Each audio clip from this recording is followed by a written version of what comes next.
திரைக்குறள் நேயர்களுக்கு வணக்கம். வெள்ளிக்கிழமை ஆரவாரங்கள், ஏகப்பட்ட திரைப்படங்கள், ஒவ்வொன்றும் ஒவ்வொரு வித்தியாசமான கதை, வெவ்வேறு திரைக்கதை, வெவ்வேறு நடிகர்கள், வெவ்வேறு பட்ஜெட்டு, அதில் சொல்ல வந்த விஷயம்லாம் வேற. அப்படிலாம் இருக்கும் பொழுது தமிழில் ரிலீஸ் ஆன படம் அப்படின்னு பார்க்குறப்போ ஒரு 3 படங்கள், 3 படங்கள்னு இல்லை 4 படங்கள், 4 படம். அதில் வந்து 2 டப்பிங், அதாவது தெலுங்குலேயும் தமிழ்லேயும் ஒன்று, இன்னொன்று வந்து ஹிந்திலையும் தமிழ்லேயும் ஒன்று, 2 வந்து ஸ்ட்ரெயிட் தமிழ் ஃபிலிம்ஸு. அதில் இந்த ஹிந்தியில் இருந்து தமிழ் அப்படின்னு சொல்லும் பொழுது ரொம்ப அருமையான ஒரு திரைப்படம், ஆமீர் கான் அவர்கள் நடித்த சித்தாரே ஜமீன் பர் அப்படிங்கிற அந்த படம் தான். சித்தாரே ஜமீன் பர் பொறுத்த வரைக்கும் வந்து பார்த்தீங்கன்னா ரொம்ப வருஷத்துக்கு முன்னாடி, அதாவது கிட்டத்தட்ட வந்து 2006 இருக்கும், 2006 அந்த மாதிரி பீரியடில் இருக்கும், 6-7. தாரே ஜமீன் பர் அப்படின்னு சொல்லிட்டு ஒரு அற்புதமான திரைப்படம் வந்தது. தாரே ஜமீன் பருக்கு அப்புறம் இப்போ இந்த சித்தாரே ஜமீன் பர். அன்றே தாரே ஜமீன் பர்லேயே வந்து இந்த ஆட்டிசம் கிட்ஸ் அப்படின்னு சொல்லக்கூடிய அந்த ஒரு விஷயத்தை வச்சு ஒரு நல்ல ஒரு திரைப்படம், அற்புதமான ஒரு திரைப்படம் ஒன்று கொடுத்துருந்தாரு. நம்ம கண்களில் தண்ணீர் வந்துடும். அந்த குழந்தைய வந்து நம்ம எப்படி பாவிக்கணும், அந்த குழந்தைய எப்படி மற்ற மக்களோட பழக விடுறது, எப்படி சமமாக ட்ரீட் பண்ணணும் அப்படின்னு சொல்லி அதோடைய ஒரு அடுத்த பாகம் அப்படின்னு வச்சுக்கலாம் அந்த சித்தாரே ஜமீன் பர். அதாவது என்னென்னா, ஸ்டார்ஸ் ஆன் த எர்த், ஸ்டார்ஸ்னா ஸ்கையில் இருக்கும், இல்லை இவங்கெல்லாம் தான் இந்த பூமியில் இருக்கக்கூடிய அழகான நட்சத்திரங்கள் அப்படின்னு சொல்லக்கூடிய ஒரு அற்புதமான கதை தான் இந்த சித்தாரே ஜமீன் பர். இதில் நடித்திருக்கக்கூடிய நடிகர்கள் அப்படின்னு பார்க்கும்போது, ஒரு தமிழனாக இங்கேருந்து பார்க்குறப்ப எனக்கு தெரிஞ்சது வந்து ஆமீர் கானும், அதுக்கப்புறம் ஜெனிலியா, அவங்க 2 பேர் தான் எனக்கு தெரிஞ்சது. மற்றவங்கெல்லாம் வந்து எல்லாருமே நார்த் இந்தியாவில் ஒரு நடிகர்கள், நல்ல நல்ல நடிகர்கள். ஸோ இந்த அருமையான கதையில் வந்து இவர் வந்து ஒரு கோச்சாக வரார். அந்த கோச்சாக வர்றதுன்னா என்னென்னா, பேஸ்கெட் பால் கோச்சாக வர்றார். அந்த பேஸ்கெட் பால் கோச் அவருக்குன்னு ஒரு கட்டமைப்பு, ஒரு ரிசர்வ்டான ஒரு அது இப்போ இருக்கிற பசங்க ஏதோ ஒன்று சொல்லுவாங்களே, இன்ட்ரோவர்ட் எக்ஸ்ட்ரோவர்ட் மாதிரி, அவர் வந்து அவருக்குன்னு ஒரு கேரக்டர் இருக்கும். மற்றவங்கள அவ்வளோ ஈஸியாக நம்புறதில்லை, அடுத்தவங்கள பற்றி யோசிக்கிறது கிடையாது, நமக்கு என்னவோ அதுதான் ரொம்ப முக்கியம் அப்படின்னு நினைக்கிற மாதிரியான ஒரு கேரக்டரில் வாழக்கூடிய ஒரு அற்புதமான மனிதராக ஆமீர் கான் வராரு. பெருசாக எதுவும் அடுத்தவங்களுக்கு பாதிப்பு தர்றதில்லை, ஆனாலும் இருந்தாலும் அவரை யாராவது ரொம்ப சீன்னா, ஏதாவது கொஞ்சம் ஒரு மாதிரி தரக்குறைவாக பேசினா அவர் கோவம் வந்துடும், அந்த மாதிரி ஒரு கேரக்டர். அண்ட் இந்த கேரக்டர் வந்து ஃபஸ்ட்டு சீனே பார்த்தீங்கன்னா, அவருடைய ஹெட் கோச், இவர் அசிஸ்டன்ட் கோச்சாக இருப்பார், ஒரு ஹெட் கோச் ஒருத்தர் இருப்பார், அவரே வந்து அடிக்கிற மாதிரி ஒரு விஷயம் என்னென்னா, இவர் குள்ளமாக இருக்கார் அப்படிங்கிறத சொல்லுவார். ஸோ அந்த குள்ளமாக இருக்கிறது அப்படிங்கிறது, ஆமீர் கான் கொஞ்சம் ஷார்ட்டாக தான் இருப்பார், ஆனால் அவர் பேஸ்கெட் பால் கோச் அப்படிங்கிறப்போ அந்த என்ன எதுக்காக அப்படி சொன்ன அப்படின்னு சொல்லிட்டு கோவம் வந்துடும். அந்த மாதிரி ஒரு கோவக்கார மனிதர். ஸோ ஆமீர் கானுக்கு வந்து ஒரு தண்டனை கொடுக்குறான். இது மாதிரி சொன்னோன்னே, நீ குள்ளமாக இருக்க அப்படின்னு சொன்னோன்னா, அந்த இடத்துல அடித்ததுனால ஒரு கேஸ் ஆகி, அதுக்கு அந்த கேஸ்னால் எப்படி ஆகுதுன்னா, அந்த அடித்ததுனால போய் அவர் குடிக்க போயிடுறாரு.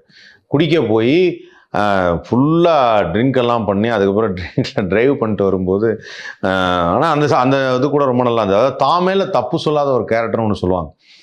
குடிச்சிட்டு வந்து ஒரு போலீஸ் வண்டியை இடிச்சிட்டார். போலீஸ் வண்டியை இடிச்சிட்டு வெளில வந்து, எதுக்கு இங்கே பார்க் பண்ணியிருக்க, லைசன்ஸ் இருக்கா அப்படின்னாரு.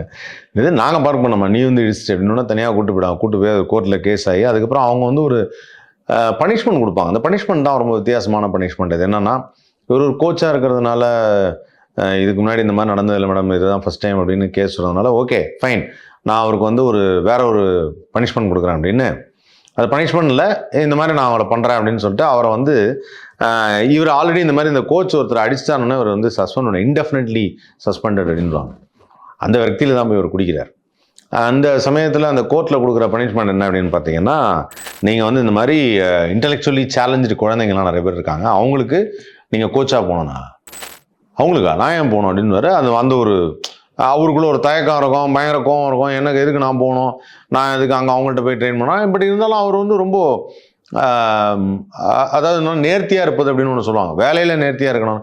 சரி ஓகே போகிறேன் அப்படின்னு சொல்லிட்டு நேராக போவார். போயிட்டு ஒரு மாதிரி ஒரு மனசளவில் ஒப்பாமல் தான் அந்த இடத்துல வேலைக்கு போகிறாரு. வேலைக்கு போய் அங்கே இருக்கிற இந்த பசங்கன்னா சோ கால்டு என்னென்னா, குழந்தைங்க கிடையாது, எல்லாருமே நல்லா வளர்ந்த டீனேஜர்ஸ், நல்ல ஒரு 20-30 வயசில் இருக்கக்கூடிய மனிதர்கள். அவங்கெல்லாம் வந்து இந்த இன்டெலெக்சுவலி சேலஞ்சு பர்சனாக இருப்பாங்க. அவங்களுக்கு நிறைய பேர் இந்த ஆட்டிசம் இருக்கும், இந்த மாதிரியான ப்ராப்ளம்ஸ்லாம் இருக்கும். அப்போ அந்த குழந்தைங்க எல்லாத்துக்கும் வந்து ட்ரைனிங் கொடுக்கணும், பேஸ்கெட் பால் ட்ரைனிங் கொடுக்கணும். Such a hilarious thing.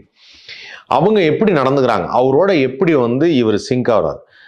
So எது நார்மல், எது அப்நார்மல், நார்மல்ங்கிறத எதை சொல்கிறோம் அப்படிங்கிறத பற்றி இந்த படத்தில் வந்து அவ்வளோ அழகாக அந்த டயலாக்ஸ், டயலாகும் ரொம்ப அருமையாக இருந்தது. நான் தமிழில் தான் அந்த படத்தை பார்த்தேன். அஃப்கோர்ஸ் எனக்கு ஹிந்தி தெரியாது, ஸோ ஹிந்தியில் பார்த்தாலும் புரியாது. அதனால் நான் வந்து தமிழில் தான் பார்த்தேன்.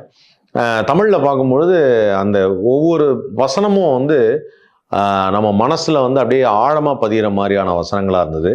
நமக்குள்ள ஒரு கேள்வி எழுப்புகிற வசனங்களாக இருந்தது. ஒரு பெரிய ஒரு நம்ம என்ன மாதிரினா, நம்ம இத்தனை நாளாக இப்படி யோசிச்சுட்டு இருந்துட்டோமே அப்படிங்கிற மாதிரி கேள்வி எழுப்புகிற மாதிரி ஒரு வசனம். ஸோ இந்த பசங்களுக்கு வந்து ட்ரைனிங் கொடுக்கும்போது எப்படி அண்டர்ஸ்டாண்ட் பண்ணிக்கிறார் அமீர் கான், வந்து எப்படி அவங்கள அண்டர்ஸ்டாண்ட் பண்ணிக்கிறாரு, எப்படி அவங்களோட ஜெல் ஆகுறாரு அப்படிங்கிறதான் கதை. ஸோ அப்படியே கதையாகி ஒரு ஸ்டோரியில் பெருசாக கிடையாது.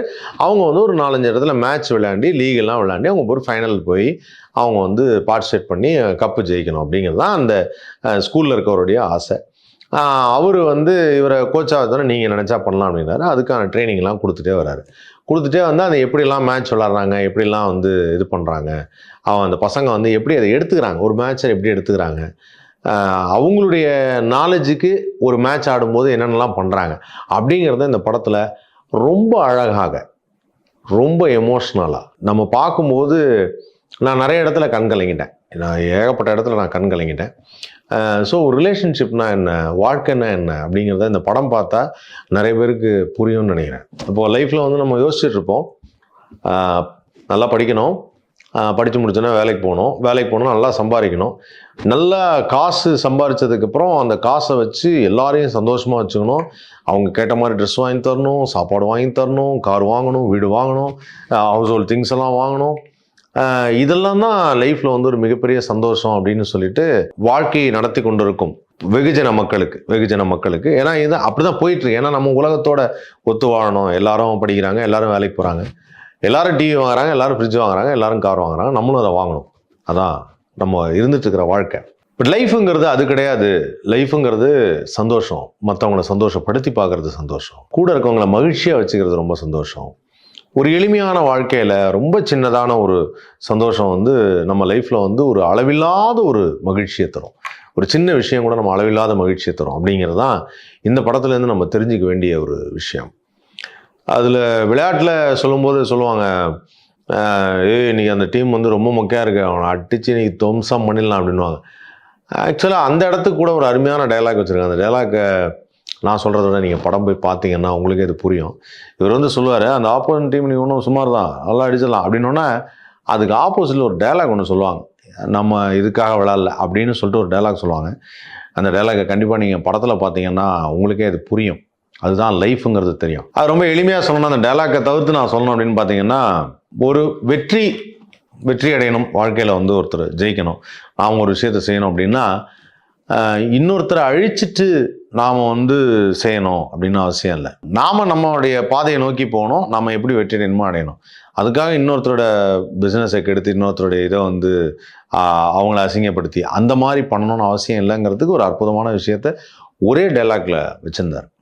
அண்ட் இந்த படத்துடைய டைரக்டர் ஆர்எஸ் பிரசன்னா ரொம்ப பியூட்டிஃபுல்லாக அதை பண்ணியிருந்தார். அமீர் கான் இதை வந்து ஓனாக ப்ரொடியூஸ் பண்ணியிருக்காரு.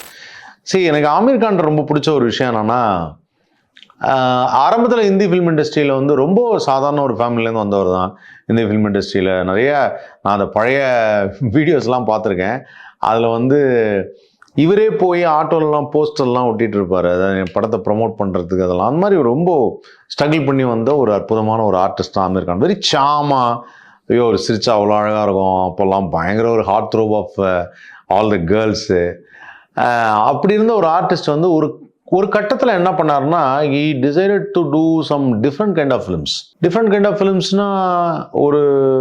ஒரு நல்ல கதை, ஒரு நல்ல திரைக்கதை, ஒரு பிரம்மாண்டம், அதில் ஒரு பியூராக இருக்கணும் அந்த படம், டைம் ஆனால் பரவாயில்ல அப்படிங்கிற மாதிரி என்ன பண்ணார்னா, நிறைய படங்கள் பண்ணாமல் செலக்டடாக படம் பண்ண ஆரம்பிச்சிட்டார். ஆரம்பத்தில் நிறைய ஹிந்தி படங்கள் பண்ணார், பட் இருந்தாலும் வந்து செலக்டடாக பண்ண ஆரம்பித்தார்.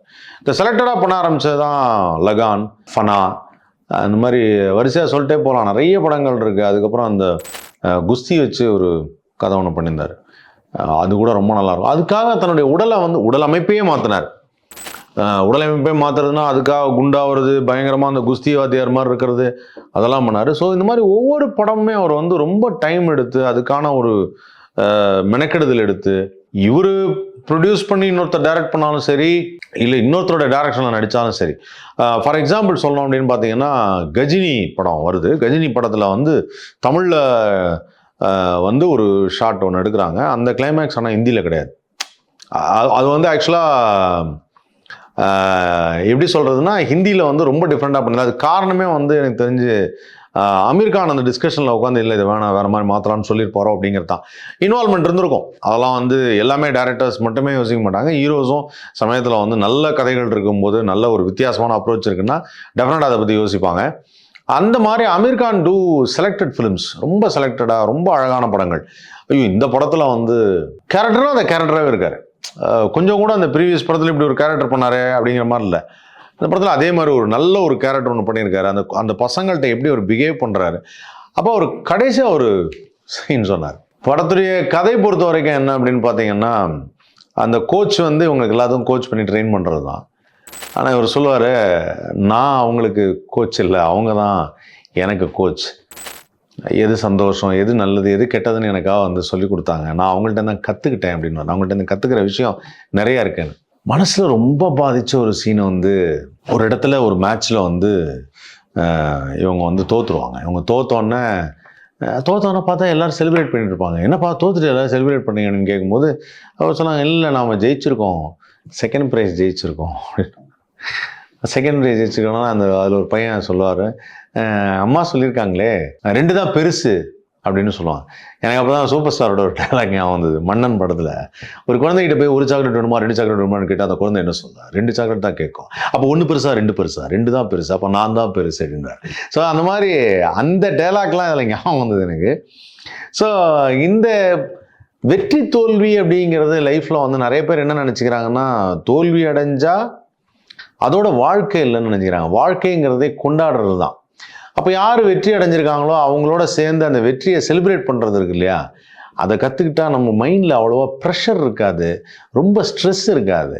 இந்த ஸ்ட்ரெஸ் இல்லாத ஒரு வாழ்க்கை அப்படின்னு சொல்கிறாங்க இல்லையா, அந்த வாழ்க்கையை ரொம்ப அற்புதமாக ஒரு ஸ்போர்ட்ஸில், வழக்கமாக ஸ்போர்ட்ஸ் ஃபிலிமில் என்ன ஆகும் அப்படின்னா, அந்த கடைசி மேட்ச் வின் பண்ணுற மாதிரி இருக்கும், தோக்குற மாதிரி கூட எடுத்திருக்காங்க. ஆனால் இதில் தோற்றதுக்கப்புறம் அவங்க செலிப்ரேட் பண்ணுறது அது ரொம்ப புதிய ஒரு முயற்சி, நல்ல ஒரு அற்புதமான சீன் அது. இதுவும் ஏதோ ஒரு ஆங்கில படத்துலேருந்து ஒரு தழுவல் அப்படின்னு தான் சொன்னாங்க. பட் இருந்தாலுமே ஜென்ரலாக இந்த மாதிரி படங்கள் வந்து பார்க்கும்போது மனசில் ஒரு பெரிய ஒரு புத்துணர்ச்சி ஏற்படுது. கண்டிப்பாக இந்த மாதிரி படங்கள்லாம் நீங்கள் பார்த்தீங்கன்னா ரொம்ப ரொம்ப ஹாப்பியாக இருப்பீங்க, ரொம்ப எமோஷனலாக இருக்கும். நமக்கு வந்து மற்றவங்கள பார்க்கும்போது நம்மளுடைய மனசு அமைதியாகும். லைஃப்பில் ரொம்ப பியூட்டிஃபுல்லான விஷயம் என்னென்னா, நமக்கு கிடைச்ச கிஃப்ட்டு வாழ்க்கைங்கிறது வரோம். சில பேருக்கு அது சரியாக அமையலை அப்படின்னு நினைக்கும் பொழுது, அந்த அமையாதவங்களை நம்ம கூட சேர்த்துக்கிட்டு அவங்களையும் கட்டி பிடிச்சிக்கிட்டு வாங்க நம்மளாம் ஒன்றா தான் இருக்கோம் அப்படின்னு சொல்கிற அந்த குணம் இருக்கே, அதை எப்படி டெவலப் பண்ணுறது, எப்படி அதை கற்றுக்கிறது அப்படிங்கிறதுக்கு ஒரு அருமையான அற்புதமான திரைப்படம் தான் இந்த சித்தாரே ஜமீன் பர். ஸோ இந்த சித்தாரே ஜமீன் பர் அப்படிங்கிற படம், நீங்கள் வந்து எனக்கு தமிழ் படம் வந்து பார்த்துட்டோம், ஒரு ஹிந்தி படம் பார்க்கணும் அப்படின்னா ஹிந்தி தெரிஞ்சால் ஹிந்தியில் பாருங்கள், தமிழ் தான் தெரியும் அப்படின்னா தமிழ்லேயும் படம் வந்து ஓடுது. இந்த படத்தை பாருங்கள்.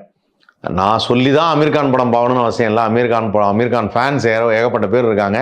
பட் இருந்தாலும் இந்த படம் வந்து உங்களுக்கு ரொம்ப பிடிக்கும். ரொம்ப அழகான அற்புதமான ஒரு படம். நம்ம சமுதாயத்தில் நிறைய பேர் வந்து யோசிக்க விட்டுடுறோம், பார்க்க விட்டுடுறோம். பூமியில் கடவுள் நம்மளை தான் படைச்சாங்க, நாம் வந்து உடனே கடவுளை பார்த்து வரம் கேட்குறதும், கடவுளுக்கு நன்றி சொல்கிறதும், எனக்கா ஏதாவது செய்ய மாட்டியா கடவுள்னு கேட்குறதும். ஆனால் நிறைய முடியாமல், இன்னும் தெரியாமல், இன்னும் அந்த குழந்தைத்தனத்தோடையே இருக்கக்கூடிய ஏராளமான மனிதர்கள் இந்த உலகத்தில் இருந்துட்டு தான் இருக்காங்க. அப்படி அந்த சைல்டிஷ்னஸ் இருக்கிற வரைக்கும் அந்த குழந்தைத்தனத்தை நம்ம எல்லாரும் சேர்ந்து அரவணைச்சு, அவங்களுக்கு என்ன வயசானாலும், அவங்களுக்கு வந்து ஒரு 30 வயசானாலும் 40 வயசானாலும், த so called intellectually challenge people on earth, அவங்க எல்லாரையும் வந்து சராசரி மனிதர்களான நம்ம அவங்கள பார்த்துக்கணும், அவங்களோட நல்ல மிங்கிள் ஆகணும், பேசணுங்கிறதுக்கு இது ஒரு அற்புதமான திரைப்படம். ஸோ டெஃபினட்டாக வந்து உங்களுக்கு லைஃப்பில் வேற ஒரு சந்தோஷம் கிடைக்கும். இந்த படம் பார்க்கும்போது நீங்கள் ஒரு பிஎம்டபிள்யூவில் வந்தீங்களா, ஒரு பெரிய லக்ஸுரி காரில் வந்தீங்களான்னு எனக்கு தெரியாது. ஆனால் கண்டிப்பாக படம் பார்த்துட்டு வெளியில் போகும்போது அந்த காரை நிறுத்திட்டு ஒரு 200 மீட்டராவது நீங்கள் நடக்கணும்னு ஆசைப்படுவீங்க. அப்படி நடந்து போய் இந்த உலகத்தில் மற்ற விஷயங்களும் இருக்குது. Luxury is not only life. காசு பணங்கிறது மட்டுமே வாழ்க்கை இல்லை. நம்ம வாழ்க்கையில் பார்க்க வேண்டிய விஷயம் நிறைய இருக்குதுன்னு சொல்கிற ஒரு அற்புதமான ஒன்று. ஸோ எல்லாருக்குள்ளேயும் ஒரு குழந்தைத்தனம் இருக்கும். அந்த குழந்தைத்தனம் ஒரு சில பேருக்கு ஜாஸ்தியாக இருக்குது. அவங்கள தான் இன்டெலெக்சுவலி சேலஞ்சு அப்படின்னு சொல்கிறாங்க. ஸோ இவங்களை பொறுத்த வரைக்கும் அந்த குழந்தைத்தனம் எங்கெங்கெல்லாம் இருக்கோ அதெல்லாம் ரசிக்க பழகணும் அப்படிங்கிறதுக்கு ஒரு சூப்பரான படம். பாருங்கள், மிஸ் பண்ணவே பண்ணாதீங்க. அவ்வளோ அற்புதமான ஒரு திரைப்படம் சித்தாரே ஜமீன் பர்.